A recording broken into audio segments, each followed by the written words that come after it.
strengthening selling and trust through automation in jewellery business. Jewellery business में trust मतलब purity.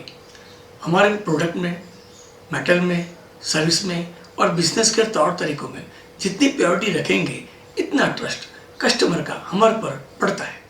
जी, महात्मा गांधी ने भी कहा है कस्टमर भगवान है।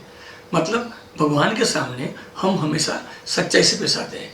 ठीक उसी तरह ज्वेलरी बिजनेस में कस्टमर का दिल जीतने के लिए, कस्टमर को बार बार हमारे यहाँ लाने के लिए हमारे बिजनेस में प्योरिटी रखनी पड़ती है। तभी कस्टमर्स का हमारे पर ट्रस्ट बढ़ता है और साथ में हमारा धंधा भी बढ़ता है सही ढंग से। लेकिन 2020 में ज़माने के साथ कदम मिलाते हुए हमें ज्वेलरी बिजनेस का सलामत और सिंपल तरीका अपनाना पड़ेगा। ट्रस्टवर्थी बिजनेस विथ ऑटोमेशन का स्वीकार करना अति आवश्यक हो गया है। लेकिन आपत्ति है कि अपने बिजनेस में कुछ गलत सोच के कारण ये नई टेक्नोलॉजी का हम आविष्कार नहीं कर पाए और दूसरे बिजनेस की तुलना में ज्वेलरी बिजनेस थोड़ा पीछे रह गया है। ज्वेलरी बिजनेस में जिन्होंने ये नई टेक्नोलॉजी का आविष्कार किया है, अपनाया है, वो आज काफ़ी आगे निकल चुके हैं और वो टेक्निक है अपनी सभी प्रोडक्ट, ब्रांड, स्टोर्स को पूरी तरह ऑटोमेशन का उपयोग करके सही तरीके से ऑनलाइन करना। होठों पे सिर्फ लिपस्टिक लगाने से सुंदरता नहीं बढ़ सकती, पूरा मेकओवर चेंज करना पड़ता है। ठीक उसी तरह वेबसाइट डोमेन लेने से, प्रोडक्ट डालने से कभी ऑनलाइन नहीं हो सकते, हमें पूरा बदलाव लाना पड़ता है। इन्होंने ऑनलाइन होने के लिए बहुत पैसा और समय खर्च किया है, तभी आज हमको सफलता मिली है। परंतु सद्भाग्य से आज ये टेक्नोलॉजी सरल भी है और सस्ती भी है। तो फिर देर किस बात की? जो भी छोटा या बड़ा व्यापारी ये ऑनलाइन टेक्नोलॉजी अपनाना चाहता है, वो अपना बिजनेस अपग्रेड भी कर सकता है और आसान भी बना सकता है। हम यहाँ ज्वेलरी मैन्युफैक्चरर्स और होलसेलर को ऑनलाइन होने की चर्चा कर रहे हैं। कई व्यापारी मित्रों को लगेगा कि हमारे लिए ऑनलाइन होना संभव नहीं है, सही नहीं है। परंतु व्यापारी मित्रों, आपको पता नहीं है, कई होलसेल व्यापारी और मैन्युफैक्चरर्स ऑनलाइन हो चुके हैं और उनको भली भांति समझ आ गया है कि आने वाले दिनों में ऑनलाइन होना अति आवश्यक हो जाएगा। जी हाँ व्यापारी मित्रों, ऑनलाइन में होलसेलर, मैन्युफैक्चरर्स से रिटेलर्स का ऑनलाइन होने का बिजनेस थोड़ा अलग होता है। इसलिए मैं आपको एक सवाल पूछ रहा हूँ। आप जब भी अपना ऑनलाइन में स्टार्टअप करना चाहते हो या शुरुआत करना चाहते हो तो अपने आप से एक प्रश्न पूछिए कि मुझे ऑनलाइन क्यों होना है, या फिर ऑनलाइन होने की, मैं मैन्युफैक्चरर हूँ, होलसेलर हूँ, तो मुझे ऑनलाइन होने की ज़रूरत क्या है, उसका ऑब्जेक्ट क्या है, इसके बारे में ज़रा सोचो। जी हाँ व्यापारी मित्रों, अगर आप होलसेलर हो या मैन्युफैक्चरर्स हो तो आपको ऑनलाइन होने के लिए दो ऑब्जेक्ट हो सकते हैं। आपके पास दो कारण है। क्या है? नंबर 1, आपको आपका रेगुलर कस्टमर को उनके शोरूम या फिर उनकी जगह पे विजिट किए बिना आपकी प्रोडक्ट का बेस्ट प्रेजेंटेशन करना है। नंबर 2, वैकेंट मार्केट में से नए विजिटर्स को हमारे यहाँ अट्रैक्ट करके उनको कस्टमर में कन्वर्ट करना। व्यापारी मित्रों, ऑनलाइन टेक्नोलॉजी की चर्चा करने से पहले हमें ये समझ लेना चाहिए कि प्रवर्तमान बिजनेस होलसेलर और मैन्युफैक्चरर किस तरह चलाते हैं, किस तरह अपना बिजनेस ग्रो करते हैं। नंबर 1, अपने रेगुलर कस्टमर का कॉल आने पर ज्वेलरी या प्रोडक्ट उनको दिखाने के लिए रूबरू जाना। नंबर 2, अपने बिजनेस के प्रोडक्ट के वॉल्यूम के हिसाब से महीने में 1 या 2 बार सेल्समैन को या फिर खुद प्रोडक्ट को लेकर कस्टमर के यहाँ डोर टू डोर विजिट करना। नंबर 3, अगर ज्वेलरी का प्रोडक्ट का कैटलॉग प्रिंट किया है तो उसको कुरियर के जरिए कस्टमर को कुरियर करना। नंबर 4, रेगुलर डिज़ाइन, जिसमें प्रोडक्ट को दिखाने की ज़रूरत नहीं है, ऐसी प्रोडक्ट का फ़ोन कॉल से ऑर्डर लेना। नंबर 5, मोबाइल के जरिए नए डिज़ाइन का फ़ोटो खींचकर कस्टमर को व्हाट्सएप करना और ऑर्डर लेने की कोशिश करना। नंबर 6, सोशल मीडिया या कोई बिजनेस डायरेक्टरी में पार्ट लेना और बिजनेस को ग्रो करना।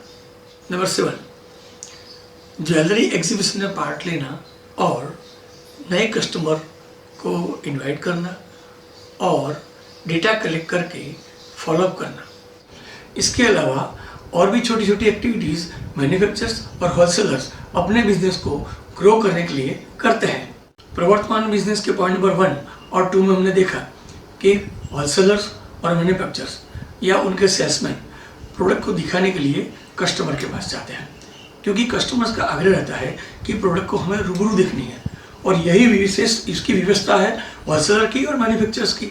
इसके हिसाब से ये जोखिम लेकर भी ये कस्टमर के पास जाते हैं और जोखिम कई बार इतना होता है कि माल तो जाता है और साथ में उनकी जान भी जा सकती है। ऐसा इसलिए होता है क्योंकि होलसेलर और मैन्युफैक्चरर के पास अपनी प्रोडक्ट का बेस्ट प्रेजेंटेशन करने के लिए उनके पास कोई ऑप्शन नहीं होता है। लेकिन मित्रों, अब ऑनलाइन अगर आपको बेस्ट प्रेजेंटेशन करना है तो आपके पास ऑप्शन है। इसके बारे में हम आगे चर्चा जरूर करेंगे। पॉइंट नंबर 3 में आता है कैटलॉग के जरिए प्रेजेंटेशन। अब जिन व्यापारियों ने कैटलॉग प्रिंट करवाया है तो वो लोग कैटलॉग लेकर अपनी प्रोडक्ट का प्रेजेंटेशन करने के लिए कस्टमर के पास जाते हैं। लेकिन कैटलॉग प्रिंट करना अब बहुत पुरानी सिस्टम हो गई है। इनको फोटोग्राफी करवाना, इसको डिज़ाइन करवाना, इसके बाद इसके ऑफसेट प्रिंटिंग करवाना, एडिटिंग करना, ये सब बहुत लंबी प्रोसेस हो गया है और एक्सपेंसिव भी हो गया है। अब प्रिंट मीडिया को हमें बाय बाय कर देना चाहिए। तो प्रिंट मीडिया का सॉल्यूशन क्या है? Digital media. हमें अब डिजिटल मीडिया का यूज़ करना चाहिए। प्रवर्तमान बिजनेस में पॉइंट नंबर 5 के मुताबिक मोबाइल के जरिए अपने प्रोडक्ट का प्रेजेंटेशन करना। होलसेलर और मैन्युफैक्चरर्स के लिए अपनी प्रोडक्ट का बेस्ट प्रेजेंटेशन करना बहुत इंपॉर्टेंट होता है। मोबाइल के जरिए हमेशा बेस्ट प्रेजेंटेशन नहीं होता है, तो व्यापारी को क्या करना चाहिए? आधुनिक टेक्नोलॉजी और ऑटोमेशन का यूज़ करके अपनी ज्वेलरी प्रोडक्ट का फोटोग्राफी और वीडियोग्राफी करके प्रोडक्ट को गैलरी बनाना चाहिए। प्रवर्तमान बिजनेस के पॉइंट के नंबर 6 के मुताबिक सोशल मीडिया में पार्ट लेना, इंडिया मार्ट, जस्ट डायल या ऐसी कोई भी ओपन डायरेक्टरी में पार्ट लेकर होलसेलर और मैन्युफैक्चरर बिजनेस करते हैं। तो इस तरह आपने 50% जो ऑनलाइन अपना बिजनेस कर लिया है। अब ऐसे 50% जब आपने अपना बिजनेस स्टार्ट कर ही दिया है तो आपको क्या करना चाहिए? अब आपके खुद के बैनर और ब्रांड की वेबसाइट बनाकर उनको प्रमोट करना चाहिए और 100% ऑनलाइन बिजनेस में आगे आना चाहिए। प्रवर्तमान बिजनेस के पॉइंट नंबर 7 के मुताबिक एग्जीबिशन में पार्ट लेना। जी हाँ व्यापारी मित्रों, एग्जीबिशन में पार्ट लेना आपको हर हाल में कंटिन्यू करना है, क्योंकि एग्जीबिशन से आपको नए कस्टमर मिल सकता है, आपको नया डेटा मिलता है, आपकी ब्रांड इमेज भी बनी रहती है। तो यहाँ पे आपको एग्जीबिशन में पार्ट लेना कंटिन्यू करना है। लेकिन कोविड-19 के हिसाब से अगले 1 या 2 साल तक एग्जीबिशन होना संभव नहीं है। तो हमें अभी हमारे पास एक ही ऑप्शन है और ऑनलाइन है, तो हमें ऑनलाइन बिजनेस में आगे बढ़ना ही है और ऑनलाइन बिजनेस में अपनी प्रोडक्ट को ज़्यादा प्रमोट करना है। यहाँ हमने देखा कि प्रवर्तमान बिजनेस को छोड़कर उनकी मर्यादाओं को समझकर अब हमें आधुनिक एवं न्यू टेक्नोलॉजी में कदम रखना है और अपने बिजनेस को ऑनलाइन करना है। मैं आपको फिर से याद दिलाना चाहता हूँ कि हम लोग यहाँ ज्वेलरी होलसेलर्स और मैन्युफैक्चरर्स को अपने बिजनेस को 100% ऑनलाइन किस तरह प्रमोट करना है उसकी चर्चा कर रहे हैं। आप जिस ब्रांड को प्रमोट करना चाहते हो उसी के नाम की आपको वेबसाइट बनानी चाहिए और उसी के नाम का आपको डोमेन लेना चाहिए। संभव है आपके पास एक से ज़्यादा ब्रांड है तो आपके कंपनी के नाम का डोमेन बनाकर उसके अंदर आपके ब्रांड को प्रमोट करना चाहिए। आपके कितने प्रोडक्ट है रेगुलर, आपको कितने वीडियोस रखने हैं, कितने फोटोज़ रखने हैं वेबसाइट पे, उसका हिसाब लगाकर आपको वेब स्पेस लेनी चाहिए और होस्टिंग इसके हिसाब से लेना चाहिए। जिस तरह अपनी ऑफिस या शोरूम का इंटीरियर डिज़ाइन होता है, ठीक उसी तरह ऑनलाइन वर्चुअल स्टोर का स्ट्रक्चर तैयार करना और उसका फ्लो चार्ट तैयार करना। ज्वेलरी वेबसाइट डिज़ाइन के अंतर्गत बात करते हैं तो ज्वेलरी होलसेलर्स, मैन्युफैक्चरर्स और ज्वेलरी रिटेलर्स इन दोनों की वेबसाइट में फ़र्क रहता है। ज्वेलरी रिटेलर्स का बिजनेस ज़्यादातर इमोशन से जुड़ा होता है, इसलिए उनकी वेबसाइट ज़्यादातर क्रिएटिव होती है, उनके पोस्टर्स, बैनर्स सब क्रिएटिव होते हैं। होलसेलर्स और मैन्युफैक्चरर्स की वेबसाइट वो B2B होती है, इसलिए उनको रिटेलर्स की वेबसाइट के तुलना में ज़्यादा क्रिएटिव होने की ज़रूरत नहीं है, लेकिन उनको ज़्यादातर अपने सर्विस पे, अपने प्रोडक्ट की क्वालिटी पे, अपने प्रोडक्ट का प्रेजेंटेशन पे, वीडियो पे, इमेजेस पे ज़्यादा ध्यान देना चाहिए। इसलिए होलसेलर्स एंड मैन्युफैक्चरर्स व्यापारी मित्रों को अपनी वेबसाइट में ज़्यादातर प्रोडक्ट की सर्विस, प्रोडक्ट की क्वालिटी और प्रोडक्ट की टाइम पे डिलीवरी, इन 3 बातों पे ध्यान में रखते हुए अपनी वेबसाइट का डिज़ाइन करना चाहिए और प्रोडक्ट का प्रेजेंटेशन सबसे बढ़िया करना चाहिए। Number 3, mobile responsive website. आजकल लोग स्मार्टफोन का यूज़ ज़्यादा करते हैं, तो हमें भी इस टेक्नोलॉजी का फ़ायदा उठाते हुए मोबाइल रिस्पॉन्सिव वेबसाइट बनानी चाहिए, क्योंकि जो वेबसाइट डेस्कटॉप पे दिखती है सेम उसी तरह मोबाइल पे यूज़र फ्रेंडली वेबसाइट अपनी दिखनी चाहिए। प्रवर्तमान बिजनेस में जिस तरह नया या पुराना कस्टमर आपकी जगह पर आने के लिए आपकी परमिशन लेते हैं, ठीक उसी तरह वेबसाइट और ऐप में एंटर होने के लिए लॉगिन पासवर्ड का यूज़ करना। वेबसाइट और ऐप्स के अंदर लॉगिन और पासवर्ड का यूज़ करना ये होलसेलर और मैन्युफैक्चरर के लिए बहुत ज़रूरी है, रिटेलर्स के लिए इतना ज़रूरी नहीं है। लॉगिन पासवर्ड से 20 जरूरी विजिटर्स आपकी वेबसाइट में एंटर नहीं होंगे, और कोई भी जरूरी व्यक्ति अगर एंटर होते हैं तो उनके डेटा और नंबर्स आपको मिल जाता है और आप उसको फॉलोअप कर सकते हैं। नंबर 5, चैटबॉक्स और ऑनलाइन हेल्प। ये दोनों टूल के जरिए नए विजिटर्स को बेस्ट सर्विस और सपोर्ट देना। ऑटोमेशन की ये टेक्निक को लाभ उठाते हुए आपको चैटबॉक्स और ऑनलाइन हेल्प का एक टूल आपको रखना है अपनी वेबसाइट के अंदर। इसमें क्या होता है, जब भी कोई विजिटर्स आपकी वेबसाइट में एंटर होते हैं तो उनको कुछ इंक्वायरी होती है। अगर वो इंक्वायरी जनरल क्वेश्चन में होती है तो चैटबॉक्स में ही उनकी इंक्वायरी का जवाब मिल जाता है। अगर कोई इंक्वायरी ऐसी होती है कि उनको ज़्यादा डिटेल में पूछना है तो उनको ह्यूमन सपोर्ट का एक बटन देना चाहिए। जब भी वो ह्यूमन सपोर्ट का बटन दबाएगा तो इमीडिएट अपने सेल्स रिप्रेजेंटेटिव को उसको पता चल जाएगा और सेल्स रिप्रेजेंटेटिव उनके आंसर के लिए तैयार हो जाएंगे। इसी टेक्निक से अपनी कंपनी के सेल्स रिप्रेजेंटेटिव नए कस्टमर के साथ फ़ोन पे बात कर सकते हैं और इस तरह आपको नए विजिटर्स को अपना कस्टमर बनाने का मौका भी मिल जाता है। नंबर 6, नए कस्टमर को इमीडिएट अपने बिजनेस में एंगेज करना। इसके लिए आपको व्हाट्सएप के लिए एक चैट बॉक्स रखना है। उससे क्या होगा, जब भी कोई कस्टमर आपके यहाँ आते हैं तो उनको क्वेश्चन के लिए सीधा आपको व्हाट्सएप कर सकता है और व्हाट्सएप के जरिए आप उनसे डायरेक्ट बिजनेस के लिए बातचीत कर सकते हो।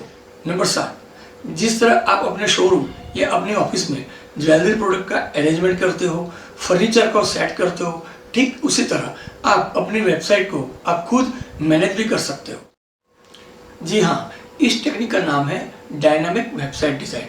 डायनामिक वेबसाइट डिज़ाइन में आप अपनी प्रोडक्ट की गैलरी, बैनर, पोस्टर्स और कंटेंट आप खुद मैनेज कर सकते हो और आप अपनी तरह इसको भी जब भी चाहो तब इसको डाल सकते हो, निकाल सकते हो। इनके लिए आपके वेबसाइट बिल्डर की आपको हेल्प लेने की कोई ज़रूरत नहीं होती है। नंबर 8, कस्टमर्स को वर्चुअल सेल्समैनशिप का अनुभव देना। इसमें क्या होता है, आपको स्क्रीन शेयरिंग और वीडियो चैटिंग का एक टूल आपको यूज़ करना है। इसी टेक्निक से आप मार्केट में अवेलेबल टूल का यूज़ करके वर्चुअल सेल्समैनशिप का भी प्लानिंग कर सकते हो। इसमें क्या होता है, जब भी कोई आपका कस्टमर आपकी प्रोडक्ट गैलरी में जाते हैं तब वो आपको कांटेक्ट करता है और आपको उसी सेम पेज पे स्क्रीन शेयरिंग करके आमने सामने आता है। इसके बाद इसी विषय में आप उनके साथ फ़ोन पे डिस्कशन भी करते हो, क्योंकि आप दोनों के बीच में स्क्रीन शेयरिंग सेम है, सेम प्रोडक्ट है। उसके बाद आप वीडियो चैटिंग करके एक दूसरे के सामने वर्चुअल सेल्समैनशिप का भी आनंद ले सकते हो। इसके लिए आप जूम या स्काइपी का यूज़ कर सकते हो। वेबसाइट और ऐप्स को डेवलप करना एक्सपेंसिव होता है और इसमें सर्च इंजन ऑप्टिमाइज मतलब एसईओ करना तो और भी एक्सपेंसिव होता है। एसईओ क्या होता है, जब भी कोई कस्टमर आपकी प्रोडक्ट का नाम वेबसाइट पे ब्राउज़र में डालें तब आपकी कंपनी का नाम जब पहले पेज पे आता है तब इसको सर्च इंजन ऑप्टिमाइजिंग कहा जाता है। इस तरह सर्च इंजन ऑप्टिमाइजिंग करना आपकी वेबसाइट के लिए वो एक्सपेंसिव होता है।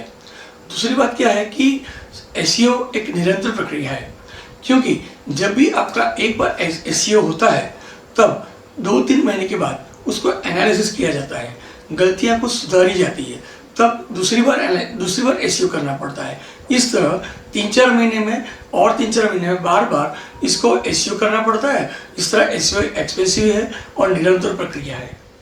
लेकिन मित्रों, एसईओ का फायदा ही बहुत है। कई कंपनियां अपने बजट के अनुसार सर्च इंजन ऑप्टिमाइजेशन कराते हैं और उनका फायदा ही बहुत लेते हैं।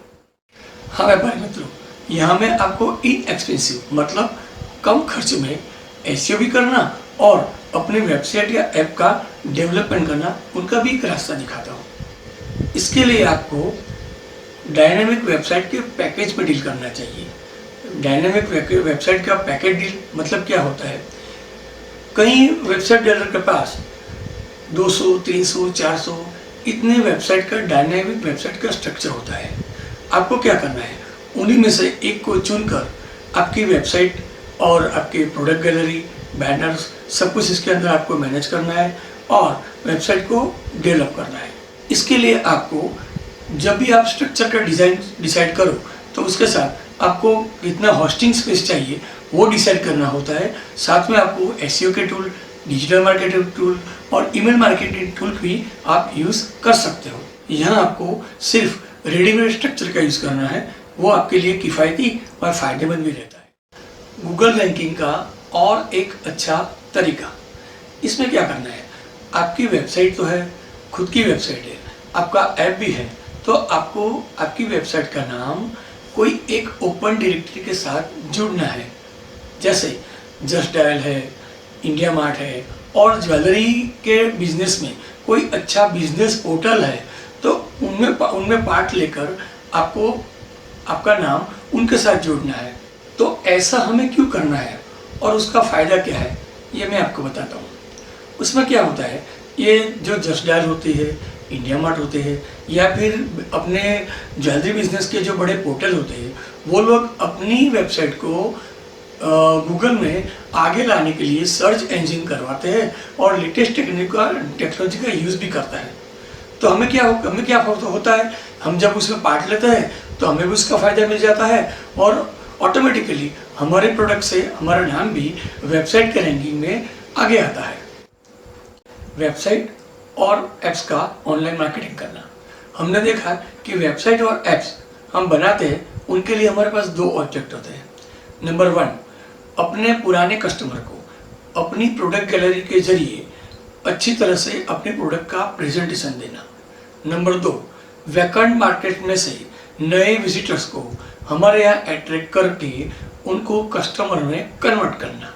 इसके लिए आपको ऑनलाइन मार्केटिंग की स्ट्रेटजी अपनानी पड़ेगी। इसके लिए आपको search engine optimisation, Google ad, digital marketing, paid promotion, remarketing, WhatsApp email marketing और डेटा कलेक्शन के जरिए ईमेल मार्केटिंग आपको करना पड़ेगा। और सबसे अहम पार्ट आपकी वेबसाइट और ऐप का सबसे अहम पार्ट है प्रोडक्ट गैलरी। प्रोडक्ट गैलरी मतलब आपकी प्रीशियस ज्वेलरी का कलेक्शन। ये प्रेजेंटेशन आप अलग अलग टेक्निक से रख सकते हैं, जिसमें फोटोग्राफ, वीडियो और नई टेक्नोलॉजी में 360 वीडियो प्रेजेंटेशन का भी आप यूज़ कर सकते हो। इसके साथ आप 360 HTML प्रोडक्ट व्यू का भी आप इस्तेमाल कर सकते हो।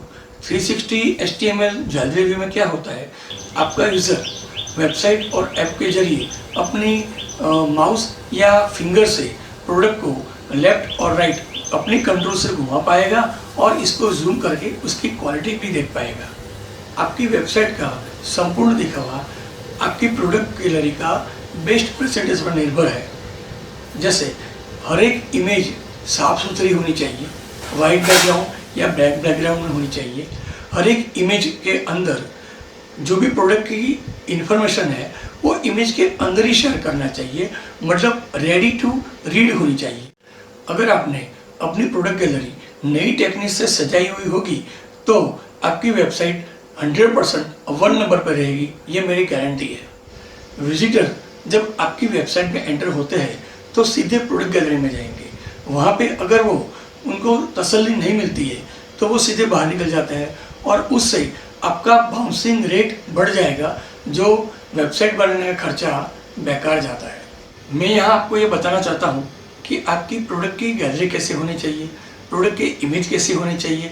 अगर आपके पास मोबाइल हो फोटोग्राफी करने के लिए या फिर आप कैमरा का यूज़ करते हो तो इनका यूज़ आपको किस तरह करना चाहिए वो मैं आपको बताना चाहता हूँ। ज्वेलरीज की फ़ोटोज़ कैसे होनी चाहिए। ज्वेलरीज की फ़ोटोज़ हमेशा वाइट और ब्लैक बैकग्राउंड में ही होनी चाहिए, क्योंकि वाइट बैकग्राउंड और ब्लैक बैकग्राउंड में आपकी प्रोडक्ट की फिनिशिंग और क्वालिटी दिखाई देती है, उभर के आती है। आपको इसके लिए फ़ोटो के बैकग्राउंड में कपड़े या कोई स्ट्रक्चर का यूज़ नहीं करना है, क्योंकि आपको कोई इमोशंस के अपनी प्रोडक्ट नहीं बेचनी। फोटोग्राफ में ज्वेलरी की ज़्यादा से ज़्यादा इन्फॉर्मेशन शेयर करनी चाहिए, क्योंकि इन्फॉर्मेशन शेयर करने से वो रेडी टू रीड होता है और कस्टमर को आसानी से समझ में आता है। हर एक प्रोडक्ट की डिज़ाइन को कम से कम 4 या 5 एंगल में फोटोग्राफ रखनी चाहिए और इसके साथ एक छोटा सा वीडियो भी रखना चाहिए। प्रोडक्ट प्रेजेंटेशन की नई टेक्नोलॉजी है 360 ज्वेलरी व्यू। इसमें आपको क्या करना है, प्रोडक्ट की 360 फोटोग्राफी करके आपकी वेबसाइट में रखना है। जब भी कोई कस्टमर प्रोडक्ट गैलरी में जाएगा तो उसको अगर वो टच करेगा तो ये प्रोडक्ट का पूरा कंट्रोल देखने के लिए वो अपने कस्टमर के कंट्रोल में होता है। कस्टमर अपनी उंगली या माउस से प्रोडक्ट को राइट और लेफ्ट घुमा पाएगा और इनको जूम इन जूम आउट करके प्रोडक्ट की क्वालिटी भी चेक करने पाएगा। बेशक आपको मोबाइल के जरिए DSLR कैमरा के फोटोग्राफी की इम्प्रेशन ज़्यादा अच्छी मिलेगी, लेकिन अगर आपके पास बजट नहीं है तो आप मोबाइल से भी फोटोग्राफी कर सकते हो। डिजिटल कैमरा हो या मोबाइल, कभी भी डिजिटल कैमरा या मोबाइल को हाथ में पकड़कर फोटोग्राफी न करें, ट्राइपॉड का यूज़ अवश्य करें। ज्वेलरी प्रोडक्ट की डिजिटल कैमरा से फोटोग्राफी करने से पहले आपको मैं एक बात बताना चाह रहा हूँ। बेस्ट रिजल्ट के लिए डिजिटल कैमरा में कोई एक ब्रांड या फिर कोई एक मॉडल या फिर कोई लेटेस्ट मॉडल यूज़ करने से आपको बेस्ट रिजल्ट मिल सकता है, ऐसा कुछ भी नहीं होता है। बेस्ट रिजल्ट के लिए आपको अच्छा लेंस यूज़ करना चाहिए और अच्छी क्वालिटी की लाइटिंग यूज़ करनी चाहिए। फोटोग्राफी के लिए आप कभी अपने जगह में या फिर स्टोर में अवेलेबल जो लाइट है उससे आप कभी फोटोग्राफी ना करें, और मोबाइल की फ्लैश या फिर कैमरा के फ्लैश से भी कभी फोटोग्राफी ना करें। इसके लिए आपको अच्छी क्वालिटी का LED स्टूडियो लाइट बॉक्स चाहिए और स्टूडियो लाइट में LED 95 कलर रेंडरिंग इंडेक्स वाली ही लाइट चाहिए, क्योंकि इससे आपका प्रोडक्ट का ट्रू कलर आएगा और लाइटिंग का केल्विन भी 5600 होना चाहिए, वो भी आपको एक बार देख लेना चाहिए। दूसरी एक बात, मोबाइल के पिक्सल 72 और 96 होते हैं और कैमरा के पिक्सल 300 होते हैं। इसलिए कैमरा के पिक्सल ज़्यादा होने से कारण उनका MB भी ज़्यादा होता है और क्वालिटी में भी फ़र्क होता है। अगर आपको कम समय में मैक्सिमम आउटपुट चाहिए, बेस्ट रिजल्ट चाहिए, तो आपको ऑटोमेटेड लाइट बॉक्स और टर्न टेबल का यूज़ करना चाहिए, जिसके ज़रिए आप ऑटोमेटिक फोटोग्राफी, वीडियोग्राफी और 360 का आउटपुट भी आप बना सकते हो। यहाँ मैं आपको एक खुशी की बात बताना जा रहा हूँ।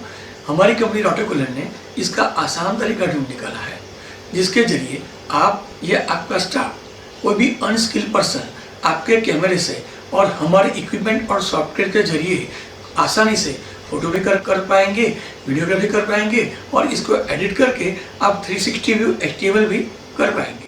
बजट के बारे में इसकी खास बात यह है कि इसका ROI, रिटर्न ऑफ इन्वेस्टमेंट का वैल्यू बहुत ऊंचा है, क्योंकि आपकी प्रोडक्ट जब आप प्रोफेशनल फोटोग्राफर से फोटोग्राफी करवाना चाहते हो तो आप आपके प्रोडक्ट को 3 या 4 एंगल से फोटोग्राफी लोगे, तो आप इसका खर्चा और आपके प्रोडक्ट को मल्टीप्लाई करोगे तो आपको पता चल जाएगा कि आपके शोरूम या आपके पास जितने भी प्रोडक्ट है तो उससे आगे इनका ये बजट बहुत आपको कम लगेगा। ये प्रोडक्ट पूरी स्वदेशी है, मतलब मेक इन इंडिया है, आत्मनिर्भर। आपको रॉटोकूलर की कोई भी प्रोडक्ट की जानकारी के लिए सिर्फ आपको आपका बिजनेस कार्ड हमारे व्हाट्सएप पे सेंड करना है। व्हाट्सएप नंबर आप नोट कर सकते हो 9879060 360।